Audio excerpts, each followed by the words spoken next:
Welcome to Eco-Friendly Homes, your go-to podcast for learning all things healthy, efficient, and eco-friendly in your home. I'm your host, Madison Hopkins, and I'm so thankful that you're here with me today. I'm a certified green real estate agent in Denver, Colorado, helping you live more sustainably by sharing tangible steps each month on how to reduce your home's emissions, save money, buy cleaner, build greener, and to discuss what an eco-friendly home could and does look like. If you're ready to work with me as your Denver-based real estate agent, email me, madison@movingwithmadison.com. And remember to hit subscribe so you can get notified every second and fourth Wednesday of the month when I release an episode on how to live more eco-friendly in your home. Now sit back, relax, grab your favorite tea, have one of your favorite cookies, and enjoy the show. This podcast episode is sponsored by Millennium Mortgage, your lending solutions for the place you call home. Hey, podcast listeners, and welcome back to Eco-Friendly Homes. Today, we are talking with PJ Vilardo of Millennium Mortgage. And Millennium Mortgage, as you probably just heard on our intro to this podcast, is our newest podcast sponsor. So thank you so much for being here today, PJ, and for sponsoring this whole podcast. Awesome. Thank you, Madison. Glad to be here. Yeah. So for those of you watching on the video on YouTube, he does have his logo behind him. That's a double M for Millennium Mortgage. Nice shot.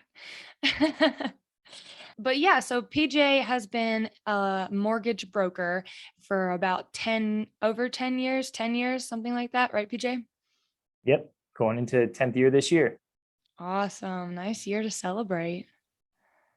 So tell us a little bit more about that. How did you get into becoming a mortgage broker? It sounds like, so that was 2012, so not terribly long after the 2008 crash. I'm sure you've experienced a lot of different loan originations that most people have not. Yeah, absolutely. Quick backstory, my family was in the mortgage business for a long time. My mom actually was a part of that big crash in 2008. She was a account manager with the second largest subprime lender, which was called Fremont Investment and Loans. And I was in, back in the heyday, I was like in junior high, and I remember going into her office with her on the weekends, and that's when everything was paper. So we'd go into a room and have all these files, of all these papers, and she'd be like, "PJ, get me the Smith file." So I'd get the Smith file and just help her. So that's how I got into the business. Fast forward, through graduated high school, went to college. My mom said, "You know what? You should really get licensed because you could do a couple of loans while you're going to school." And did that, graduated college and then started the career California, in which now led into Florida and now doing loans in multiple different states, including your very own Colorado. Colorado, hey. That's awesome.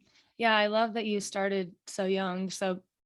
So many people who I see who have been in this real estate industry at their like earliest years, like 18, 22, they're like firecrackers, Yeah, absolutely. Trendsetters or, disruptors, whatever you want to call it. Sure. So today I really want to go over with you, for the podcast listeners out there, because this is an eco-friendly homes podcast. And, it's, for me, it originates through my career in real estate. What does the home purchasing process look like? Because for a lot of people listening, they might have come to this episode because I'm very focused on sustainability, and I have an episode about the financial sustainability of getting into real estate. I think it was episode number like 10 or something like that. It was in 2020, so it's been a while. But there is like a sustainable financial model that people can tap into when purchasing real estate. You are able to self-sustain your lifestyle because you're now a homeowner, and maybe you rent out your house to roommates, and that pays off your mortgage. Maybe you eventually rent out your whole house, and then you're making passive income, and that sustains your lifestyle. So I really like the financial part about real estate for that sort of marriage between real estate and sustainability, and just sort of like a different essence of the word. So I really want to talk to people today about like how they get a loan and kind of walk everyone through that, and then what that's like for first time loan receivers, and then the first time people sell their house and like what happens to their loan then. Yeah, for sure. There's always a lot of information that goes into real estate. And I think for the millennial or even, Gen Z generation coming up, one thing to note on a statistical standpoint is that for the millennials, we're going to be the largest, and I'm towards, probably the edge of the millennial generation, but we already are the largest group of homeowners moving forward. The average age of a homeowner is 33 years old. So coming in the next few years, for those listening that are in the real estate industry or not, that decision is going to be coming sooner rather than later. So, to try to tie in the two as far as, sustainability and the financial part of that, the home loan process, I'll say this, is it's not the most fun thing in the world. Whenever you're asking people for financial information and all these things, it's like sometimes it can be like pulling teeth. We try to utilize a lot of different things at Millennium as far as technology is concerned, because everyone's busy. So I joke with my referral partners, and I say that looking at homes, so like for what you do, Madison, looking at homes is the ice cream, right? What I present is the broccoli, and people want to eat ice cream before they eat broccoli. But like when we were all growing up, if you eat the broccoli first, your parents, oh, eat the broccoli, and then you get the ice cream. So Yeah. The financial part of it is important. We try to take a lot of the boring, difficult stuff out of it, because our goal is to get the transaction closed so the homeowner can then get their home and be happy. I love your ice cream broccoli analogy, because I was actually thinking about analogies like this recently. And you and I are currently working together with a couple different clients, and everyone, and this is another reason that I want to have this episode, because a lot of people are like, I'm going to sign up for my Zillow account and I'm going to start browsing through homes and it's going to be great. There's so much ice cream. I really like ice cream, getting all the little samples at the ice cream store. And then just to focus on that. And then you decide what ice cream flavor you want. And the cashier is like, you actually have to pay for the ice cream first, ma'am. And you're like, oh no. And then you can get your full scoop of ice cream. So yeah, it's totally true. Like you can totally shop on Zillow all day just for fun. But when it comes to actually purchasing a house, like it doesn't make sense for me as a real estate agent and for clients to go out and look at homes that you're not going to be qualified to buy, that are not in your price range. And especially in our current market across the nation, but especially here in Denver, that's going to be gone in 2 days or less by the time you finally get your documents into you, PJ. So yeah, like you have to have the broccoli before you can have the ice Yeah. cream. So what does the broccoli consist of? Like, what are the first steps that people need to take when eating their broccoli? I always say this, like the pre-approval process nowadays is more important than I think it was, many years back, because it's just like what you said. I mean, the last 2 years, since 2020, our country across the board has seen unbelievable year over year appreciation so for professionals or podcast listeners, for real estate professionals, your time has now become finite, meaning that you need to work with, it's no longer like, hey, you have a friend that you just want to show a house to. Now it's like, you need to know if that friend is pre-approved. And for the podcast listeners, it's so important that your pre-approval is done up front, because then it's solidified. Then you can look, because to go back to the broccoli and ice cream analogy, if you're looking at all this stuff, you're getting inundated. Real estate is an emotional buy. So if you're emotionally invested and you start looking, but you're not financially sound, then you're getting your hopes up for nothing. And that's what we don't want. There's So also like I think the flip side of that coin is that a lot of people think that they can't afford a house, and then all you really need to do is have a mortgage broker, is have PJ look over your documents and tell you what you can and can't afford. And people are frequently surprised what they're able to afford.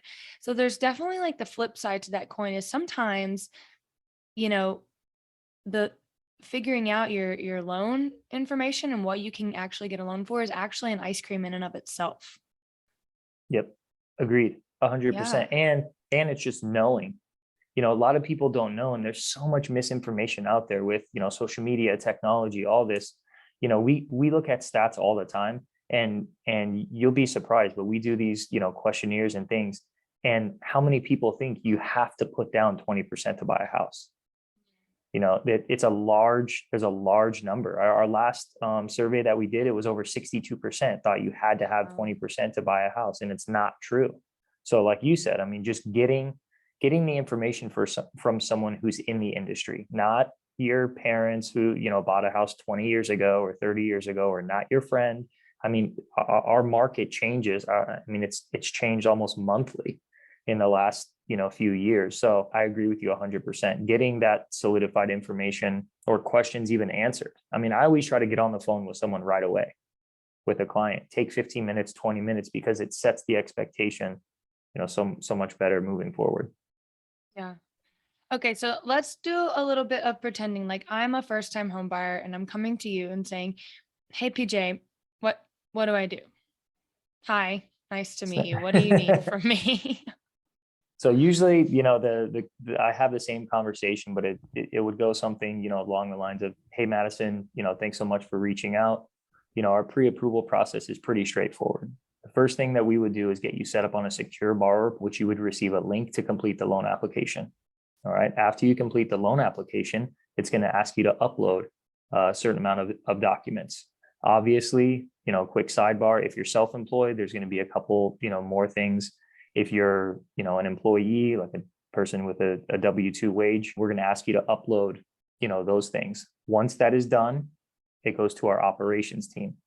Our operations team will then, pull your credit report, make sure the documentation you uploaded looks good, your application looks good, and then we will review it for pre-approval. So normally that process, depending on how fast you fill out the loan application and upload those documents, could take a day, could take 2 days. Our typical turn time to turn around your pre-approval back to you is usually within 24 to 48 hours. Awesome. So, the only documentation you're really digging for upfront for the average person is pay stubs, your most recent 30 days of pay stubs. So for podcast listeners, here's what your homework would be if you're playing along with us. And 30 this is days of if you're pay a stubs. W-2 person, correct? Correct. Yep. Okay, yeah, let's So go through like the different, I want to talk about W-2 people, and then I want to talk about self-employed people, because there's a lot of different avenues in the self-employed realm as well. So let's talk about the W-2s real quick. And then Yep. I want to get into that one. So yeah, Okay. you need So pay stubs. yep. So W-2s would be most recent 30 days of pay stubs. That's number one. It's going to be 2 months of your most recent bank statements. And that's so we, as the broker and or the lender, can verify you have the funds to put the down payment. Okay. Number 3 is going to be your W-2s for the last 2 years. And the fourth item is going to be your driver's license. So for a W-2 person, it's those 4 things. Okay, so let's talk about real quick, someone who just changed jobs. So how does Okay. that kind of differ? Because you said W-2s for the last 2 years. So what if they went from like a 1099 into a W-2 job and now they're ready to get their mortgage? So we always say this. So rule of thumb, if I could share, some advice with anyone, rule of thumb is that if you are self-employed, every lender would like to see a history of 2 years. So it's much easier to go from being self-employed or a 1099 independent contractor to a W-2. If you're switching industry into a W-2, we can use whatever the W-2 wage is, whatever the W-2 income is moving forward. If it's reversed, if you were a W-2 and you decide, hey, I'm going to open a business or I'm going to become an independent contractor, that's where it gets tricky. And that's where sometimes that's really where you need to speak to a mortgage professional, because switching from a W-2 to a 1099 is instantly going to trigger that 2-year requirement. Okay. So for people who are in W-2 jobs and have been for a little while, it's pretty straightforward. You said the 30 days of bank state. What did you say? 30 days is what? 30 days pay stubs. So essentially, if you get paid every 2 weeks, it's 2 pay stubs. Okay, that's you what get was paid going on in my head. I kept thinking 2 of something, but Yeah. got you. Get paid every 2 weeks. So your 2 weeks of pay stubs for a whole month, and then your 2 years of W-2s. It's like the Twos, and twos. two. Yeah, you got it. Okay. Well, then let's dive a little bit more into if you were a W-2 going into a 1099. Yeah, How, so yeah. 1099 follows the same logic as being self-employed. You're considered an independent contractor. And so if you're self-employed and you started, let's say, a business, or you're an independent contractor, when it comes to buying a home, the underwriter is always going to want to see a 2-year history. So without getting crazy technical, because I don't want to make, the listeners' head spin or like go down a rabbit hole, but just think of 2 years. So they're going to want to see your personal tax returns for 2 years, and they're going to want to see business tax returns for 2 years. If you have like an entity name or a company name. If you're an independent contractor at 1099, then that 1099 is typically filed on your personal tax returns. Right. Yeah. Or if you're a sole proprietor. Mm-hmm. Yep, you'll have a business tax return. So what if you don't make money the first year of your business? Does that 2 years still kind of qualify you for anything, or do you kind of need that third to show like 2 years of money income? Yeah, so it depends. Like right now, from 2020 was a tough year for everyone. No, no matter what industry. A couple of industries, thrived. I know for us, the mortgage business was great in 2020, but a lot of other instances, it wasn't the case. So, for example, a lot of businesses 2020 didn't look good, or they filed a loss. And so, that typically what the underwriter is going to do is they're going to average the income. So you made X amount in 2020, you made X amount in 2021. They're going to average the income for the 2 years, add them together, and they're going to divide it by 24 months, to give you an income. So if it was worse in 2020 and starting to pick up, obviously the income is going to look better for the time to come. And so that adding and then dividing, that's sort of how that works, whether you're 1099 or W-2, right? To kind of get you do that, right? To get your monthly mortgage payment, and then you kind of add that up to what that could look like over 30 years. And that's like your home loan. But you do that adding and dividing to see what people could pay on a monthly basis, right? That's sort Exactly. of how that Yep. all. So yeah, for W-2, what the underwriter will do is they'll use your current income. So for example, if you make more money now than you did over the last 2 years, they're going to use the most current income right now. But when you're self-employed, and the reason why the thought process behind the self-employed part is they're trying to prove stability. So we all know if you are self-employed, it's ebbs and flows, right? The business kind of goes in waves. And so they're just trying to find, some stability. Hey, you had a down year. Hey, you had an up year. They're averaging, this was, the 2-year average. So for W-2s, they're going to use the most current income. They just want to see the history that hey, I've been a W-2 for 2 years. And then for being self-employed, they want to try to find that stability. Okay. And then let's talk a little bit about like the monthly mortgage payment. So a lot of people want to shop in a certain price range, but what we really need to have people think about is what they can pay on a monthly basis. And so how does that sort of change? Maybe like how does the loan change the monthly mortgage payment? How do interest rates change the monthly mortgage payment? How is that so flexible and so quickly changed, even between the time where you say, here's your quote, and the 30 days later when you're actually closing on the house? Yeah. So typically a good rule of thumb that I learned when I first started in the mortgage business was everybody thinks if you go up in price, it's drastically going to change your mortgage payment, or if you go down in price, it's drastically going to change it. And the rule of thumb that I learned that I'll never forget is this. And when I share this with people, they're like, oh, this is really good. This helped me for a long time. So whatever you change your loan amount, not your purchase price, but your loan amount, whether you increase it or decrease it by $5,000, right? So up or down by 5,000, it's going to change your mortgage payment monthly about $20 to $25 a month. So, 25,000, for example, $25,000, let's take the same analogy. If you increased your loan by $25,000, right? So you go from borrowing 300 to 325, your payment's going to change about $100. And people are shocked to hear that. They're like, wow, I didn't realize that. That's like my monthly Starbucks bill, or that's my, that's going out to eat, to a nice dinner, once a month. So there's a lot of ways I try to get, back to the sustainability part, is being financially sustainable, is that really looking at where the money's going. Because for a lot of people, for their mortgage, when it comes to buying a house, it's not that they're already spending the money, it's that they're reallocating the money that they're spending and putting it towards their asset. Hi, podcast listeners. This is your host, Madison Hopkins, quickly interrupting my show to give you a Denver real estate inside scoop that could help you put money into your pockets and increase your personal wealth. The average renters in Denver pay $1,875 for a one-bedroom apartment around 840 square feet.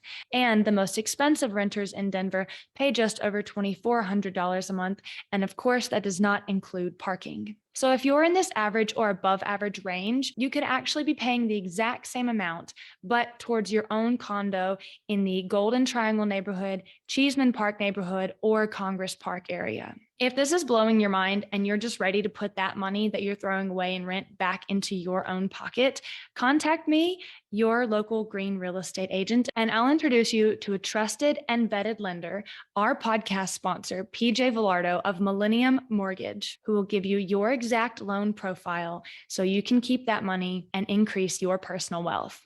Now, let's hop back into the show. For most of us, 95 probably percent of us, this is going to be the largest financial asset or purchase that we're ever going to have or make.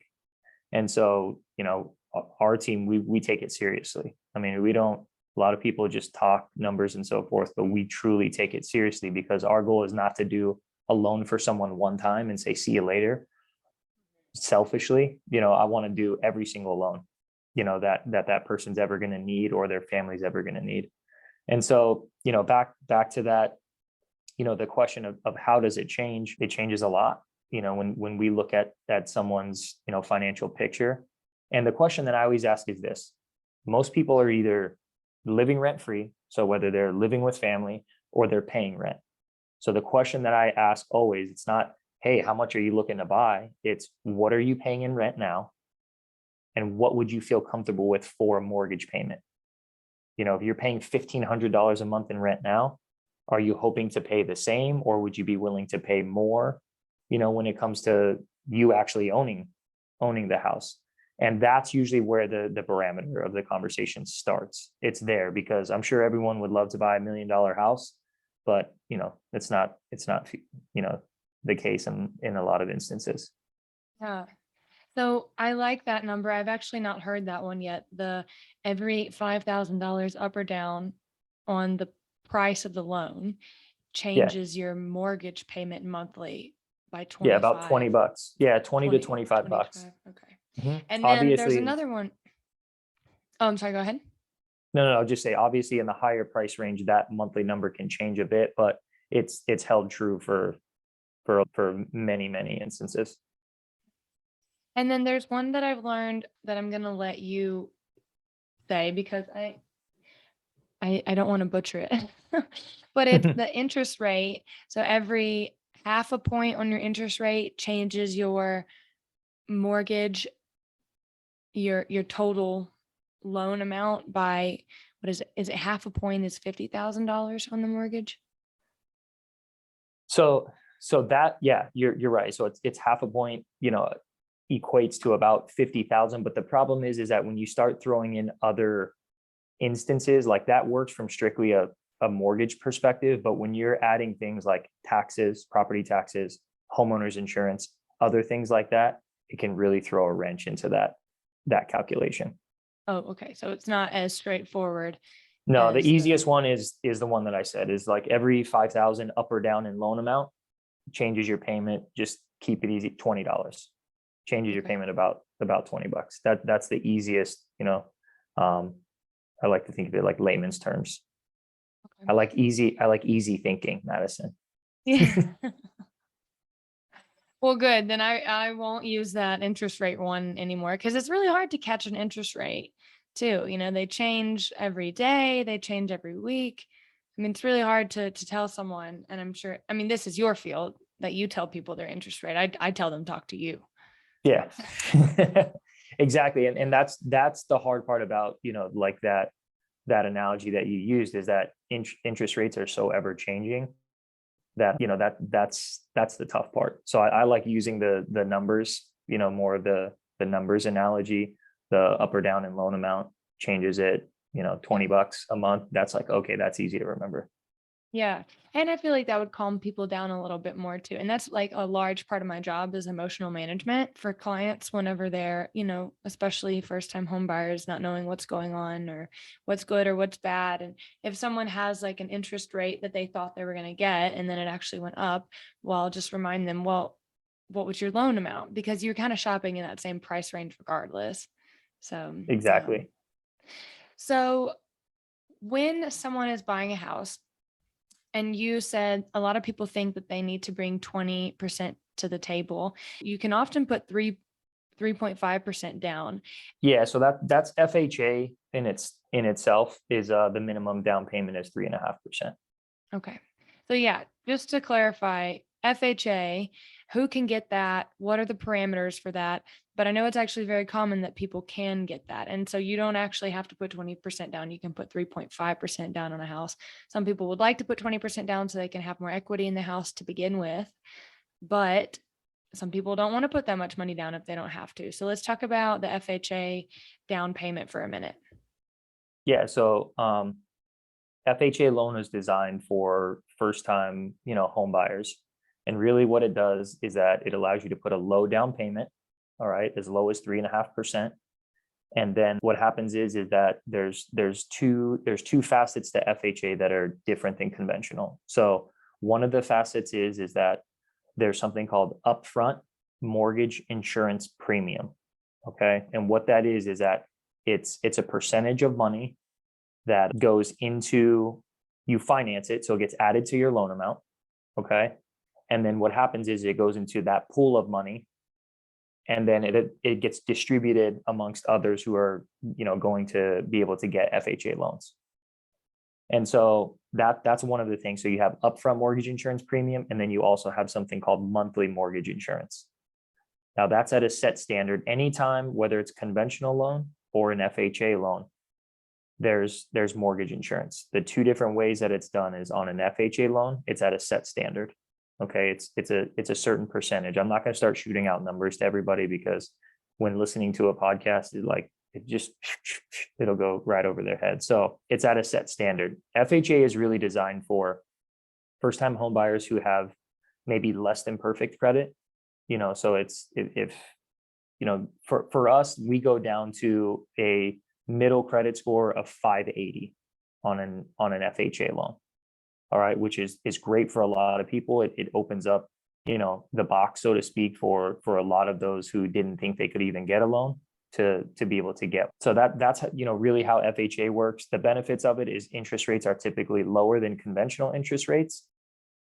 The bad news about it is that mortgage insurance that's on there monthly that I mentioned is on there as of right now, according to the guidelines, is on there for the life of the loan. So the only way to get rid of that mortgage insurance for FHA is to refinance the loan, at sometime in the future into a conventional loan. Yeah. Okay. So I hope that explains it a little bit. Yeah, I think so. I'll leave it at that and not get too deep in the weeds like you were saying. So for first time home buyers, since that's kind of what we're talking about right now, and then I also want to ask you about people who are buying a second home, their second property, maybe they're selling their first one or just buying a second one in general. I want to talk about the different loan possibilities and down payments for that one. Let's go ahead and do that first. Yeah. And then I want to ask again about the first time home buyer. So what are the different down payment opportunities for people buying an investment property or a second house after they sell it? Okay, so typically I'll do this one first. So typically if you're, what I recommend is this: in order to get the best pricing or the best interest rate, putting down at least 20% on an investment property is preferred.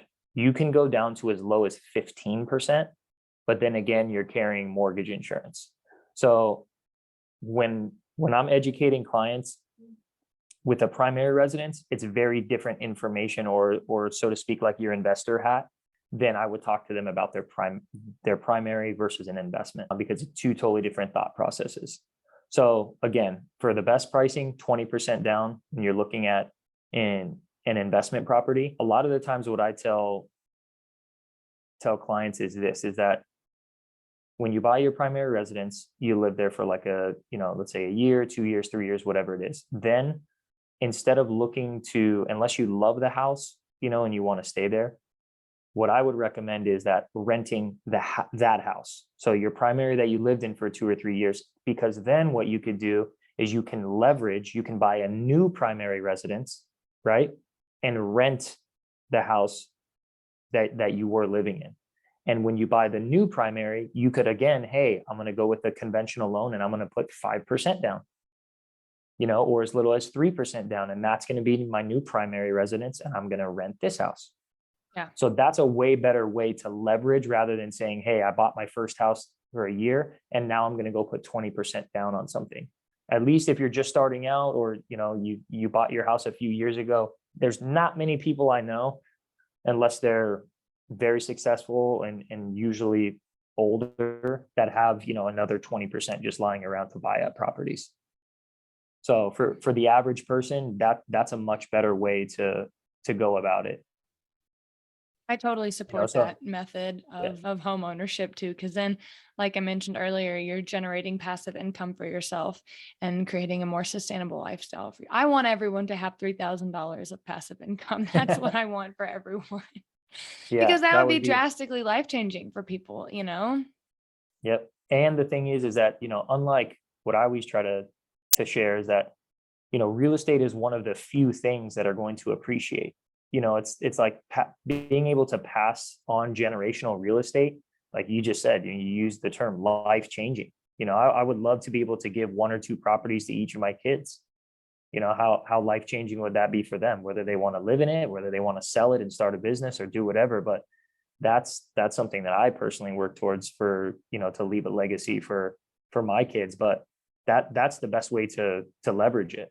You buy a primary, you live in it for a year or 2, then you move on to another primary, and then you have passive income, and you're not having to put down 20% if you don't have it. If you have it, great. But if you don't, you don't need to, Yeah. so But what about for people who are going to sell a house and then just move into their second? So it's the same thing. So I mean, Yeah. yeah, so you could sell the house, whatever the proceeds are, you can either utilize all of that and put down, if it's 20% you have or more, or if it's less. I mean, in the last 2 years, at least we're starting to realize that cash is king. And a lot of the times, if you're going to be buying another house that needs some work, some renovation, something else, I mean, it goes back to what we just said before, right? Every 5,000 up or down in loan amount is going to change your payment about $20. So it goes back to that. And if someone wants to really stash some money away, or they want to put it back into the house, or whatever, start a business, whatever the case is, you can put down as little as 3%, going So on a even for conventional loan. people buying a home again, is there a qualification that people need to meet? Like, can they use the FHA more than once? So that's when it gets like a little convoluted. So the Okay. long answer to that is yes, you can have 2 FHA loans at one time, but it starts to get very difficult, to do, because really the FHA loan was designed to be done and have one primary residence. So if you bought a house, FHA 1 year, right? And then you decide to move and buy another house using an FHA loan the next year, a lot of the times it gets difficult, because there's usually certain parameters, distance requirements, does it make sense, and so forth. And that always is going to go back, to an underwriter, and then be structured with your mortgage professional. Hopefully, one of us at But for people selling their house and then selling their first home and then wanting to buy a new home, they would just do a conventional loan with about 5% down, could be like their minimum, safe minimum, Yeah, not that not convoluted.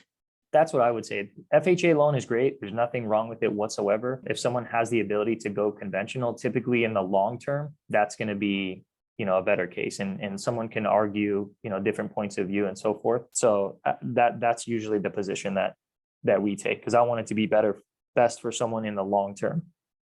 Yeah. Okay, cool.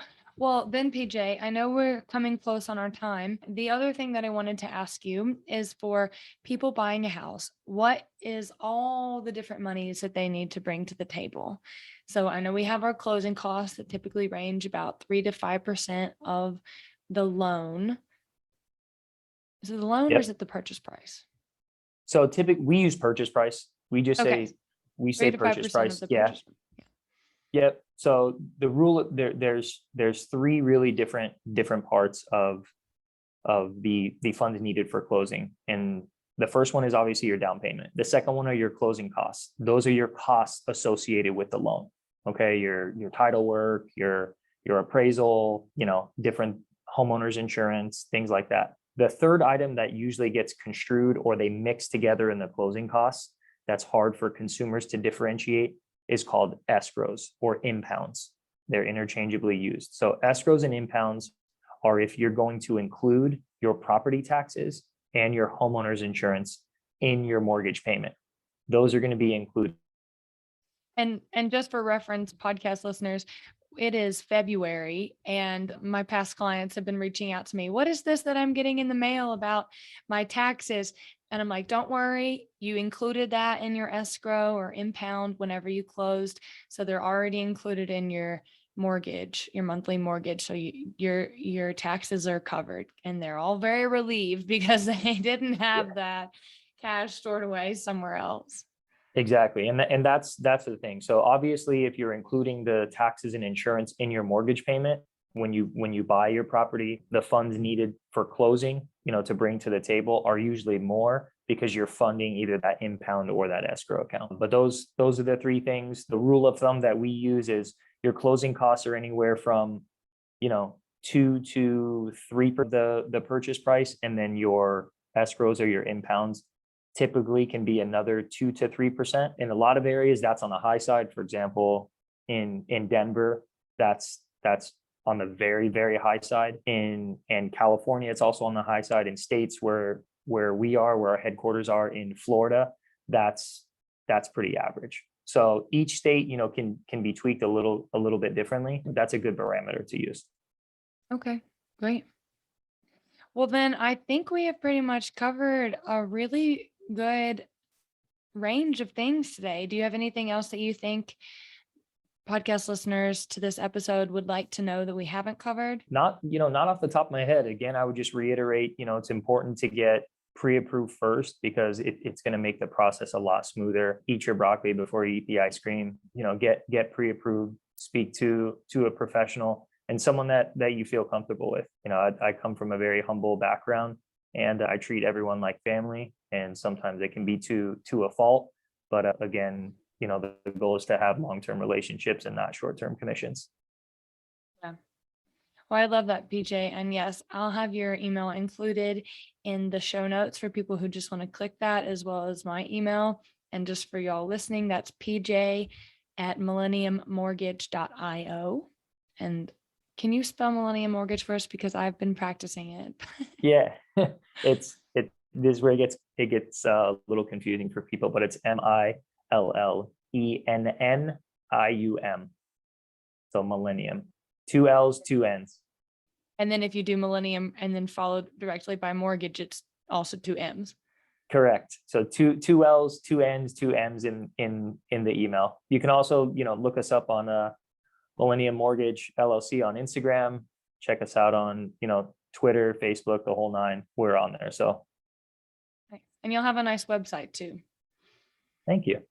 Yeah, I really like it. I like seeing Florida in the image. I'm like, oh, nice, a beach. Yeah, palm trees. Yeah, and the nice clear water and the greenish blue water too. Yeah. And then you're going to have to add a picture of Colorado on there here soon enough, PJ, because you're based in Colorado now too. And so we need the mountains represented. Yep. For sure. Yeah. And we do, the states that we're in, for those, who are interested or to reach out to us, it's California, Colorado, Florida, and we have a couple new states, in the works. So if you follow us on Instagram or on any of our social handles, you'll see those up and coming. Awesome. Yeah, I didn't realize y'all are in California now. Congratulations. Thank you. Yeah, your homeland. Homeland. Nice. I love it. Well, thanks so much for being a guest today on Eco-Friendly Homes, PJ. And anyone who wants to reach out to me or PJ, you got to eat PJ's broccoli first before we can go get ice cream. So reach out to PJ and then we will all be in touch and it'll be great.